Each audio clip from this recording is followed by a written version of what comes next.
আমার নাম হচ্ছে তানভীর আহমেদ, আমার বাড়ি কালমেঘা বহরে ইউনিয়ন। আমাকে আমাকে এই রাশেদা এবং রাশেদুল করিম, রাশেদা উনি আমাকে ইটালি নেওয়ার একটা প্রস্তাব দেয় এবং 11.5 লক্ষ টাকার মাধ্যমে। তো ওনাদেরকে আমি 11.5 লক্ষ টাকা দিই।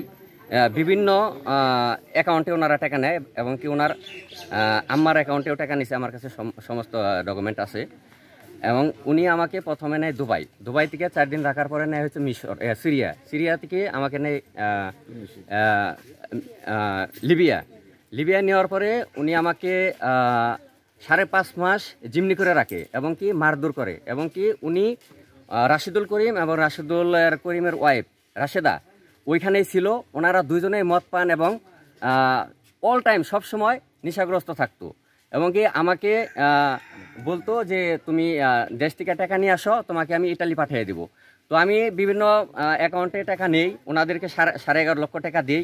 দেওয়ার পরে ওনারা আমাকে অনেক মারধর করে এবং জিম্নি করে রাখার পরে ওনারা যখন আমাকে মারধর করে তখন এক পর্যায়ে আমি বলি যে সর্বপ্রথম আমাকে কিন্তু ওনারা বলছিল যে বৈধভাবে ইটালি পাঠাবে, মানে বিমান পথে।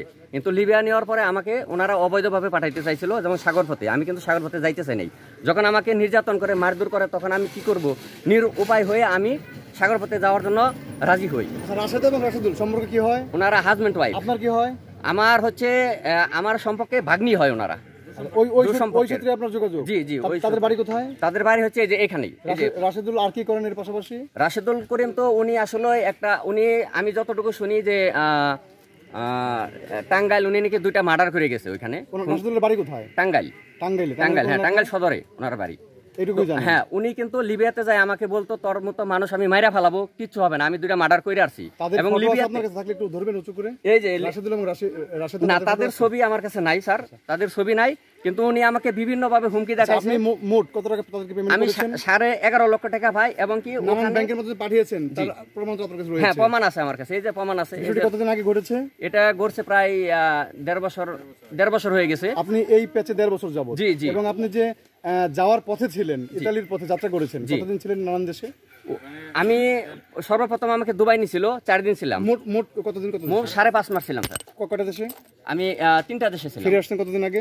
আমি ফিরে আসছি 1 বছর হয়েছে। এরপর তাদের সঙ্গে যোগাযোগ করেছেন? তাদের সঙ্গে আসলে এই বিষয়ে যোগাযোগ করতে পারিনি, এলাকাবাসী সবাই জানে। তারা কিন্তু পাঠাই দিল কিভাবে, এটা একটু বলেন। তারা পাঠাই দিল হলো, তারা পাঠায় না, তারা আমাকে জিম্নি করে রাখছে। জিম্নি করা অবস্থায় আমার বড় ভাই সে ওখানে একজনের মাধ্যমে যোগাযোগ করে আমার বড় ভাই বলছে আমার বড় ভাইকে জিম্নি করে রাখছে অমুক জায়গায়। তো উনি যায় আমাকে ওই ঘর থেকে লক ভাঙ্গা আমাকে ছুটাই নিয়ে আসে। ছুটাই নিয়ে ওনাদের বাসায় রেখে আমার বড় ভাই 1 লক্ষ টাকা পাঠায়। 1 লক্ষ টাকা পাঠানোর পরে ওনারা টিকিট করে আমাকে দেশে পাঠায়। এই বিষয়টা নিয়ে ওইখানে বসা হয়েছিল, আমার কাছে ডকুমেন্ট আছে। ওনারা স্বীকার গেছে যে টাকা নিছে, এই যে এই সব ডকুমেন্টই আছে। দেশে আসার পর আপনি কি কোনো জায়গায় অভিযোগ করছেন বা কি বিষয়টি সামাজিকভাবে? আমি আসার পরে সর্বপ্রথম আমি আসলেই ওনাদের কাছে যাই না, এর কারণ ওনাদের চরিত্র ভালো না। ওনারা মানে সামাজিক কাজ করে, নিরাপত্তাহীনতার কারণে আপনি জানেন নাই। যেমন আমি ওনাদের কাছে বলতে গেলে ওনারা বিভিন্ন ভাবে মামলা দিয়ে দিবে, হয়রানি বা এই মিথ্যে মামলা দিয়ে দিবে। এর কারণে আমি পরিষদে এটা সালিশ দিছিলাম, বিচার দিছিলাম। আমি দীর্ঘ 6 মাস ঘোরার পরে পরিষদে আমাকে শুধু আমাকে হাজির করে, ওনাদেরকে হাজির করতে পারে, এটা ডকুমেন্টে যেখানে আছে। বর্তমান চেয়ারম্যান সাহেব? হ্যাঁ, বর্তমান চেয়ারম্যান সাহেব। এবং শুধু আমাকেই নিয়ে যায়। ধরো লাস্ট পর্যায়ে যায় চেয়ারম্যান সাহেব বললো যে ওনাদেরকে হাজির করলো। হাজির করার পর ওই মেয়েকে বললো যে তুমি আগে প্রথম কি বলবা বলো। উনি বললো আমার এই সালিশটা আমি আমার গ্রামে নিতে চাই, মানে পরিষদ থেকে। রাশেদা বললো। তখন চেয়ারম্যান সাহেব দিয়ে দিল মেম্বারের কাছে মেম্বারের কাছে বিগত প্রায় 5 মাস ঘোরার পরে মেম্বার বলতেছে আজকে আমার জ্বর আছে, কালকে বৃষ্টি, অমুক দিন এইটা সেটা, অনেকদিন ঘোরার পরে এটা বসেই নেই। তার প্রমাণ এই যে এখানেই আছে। আমি দীর্ঘদিন পরিষদে ঘুরছি, চেয়ারম্যান সাহেব এটার কোনো বিচার সালিশ আমি পাই নাই। তো লাস্ট পর্যায়ে আমি এটা থানায় আমি একটা অভিযোগ জানাইছি। এটা অভিযোগ জানাইছি 4 দিন হয়েছে না, 4 দিন আগে অভিযোগ জানাইছি। এবং কি 4 দিন আগে এটা তদন্ত আসছিল, কিন্তু থানায় ওদেরকে হাজির করতে পারেন না দারোগা। তারপরে অভিযোগ করার পরও কোনো ব্যবস্থা আমি এখন আপনি কি চাচ্ছেন এই অবস্থায়? এখন আমি চাচ্ছি এটার দৃষ্টান্তমূলক শাস্তি হোক। আমার যে টাকাগুলো যে জিম্নি করে নিছে, এই টাকাগুলো আমি চাই যে উদ্ধার করে যেন আমাকে স্যার আপনারা সবার সহযোগিতা আমি এই টাকাগুলো উদ্ধার করতে চাই। আমার নাম মোহাম্মদ আনিস মিয়া, আমার বাড়ি কালমেঘা।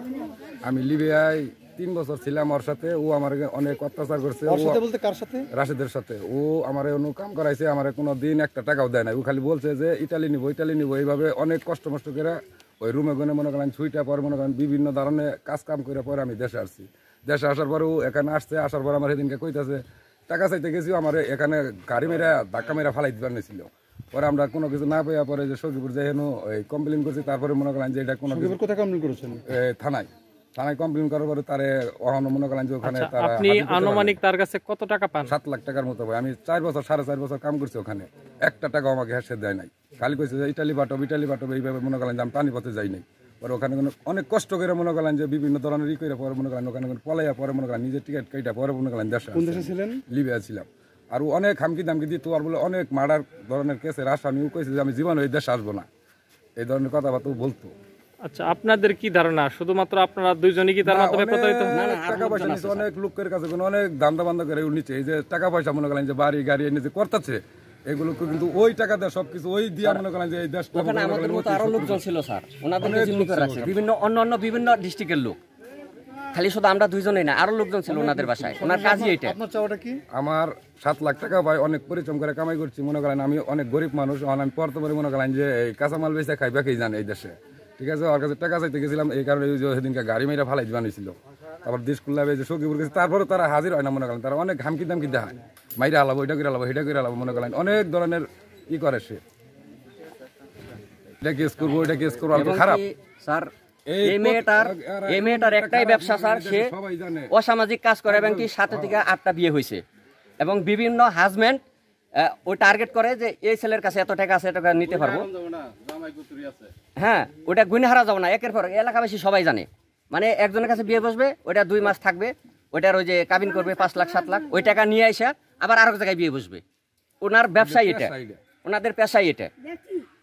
এই এখানে রাশেদা নামে একটি মেয়ে আছে, তার স্বামী বিদেশ থেকে এবং কোথায় তার স্বামীর বাড়ি সেটাও জানি না।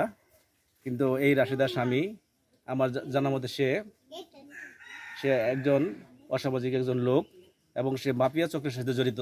নাম কি? নামটা আমি জানি না, রাশিদুল করিম সম্ভবত। তো এই রাশেদাকে নিয়ে বিগত সময়ে অনেকবার বসা হয়েছে তাকে সংশোধন হওয়ার জন্য, অসামাজিক কাছ থেকে বেরিয়ে আসার জন্য, কিন্তু এখনো পর্যন্ত সে সেই পথ থেকে বেরিয়ে আসে নাই।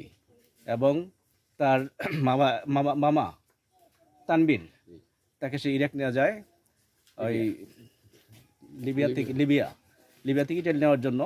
সেই কারণে তার সাথে অনেক দুর্ব্যবহার, অনেক টাকা পয়সা নিয়ে গেছে, সেটা এখনো শোনা হয় নাই। সেহেতু আপনাদের মাধ্যমে এই বিষয়টা, এই গফুর রাশেদার সহ যে চক্র জড়িত, তাদের যেন দৃষ্টান্ত বিচার হয়, সেটাই আমি দাবি করছি।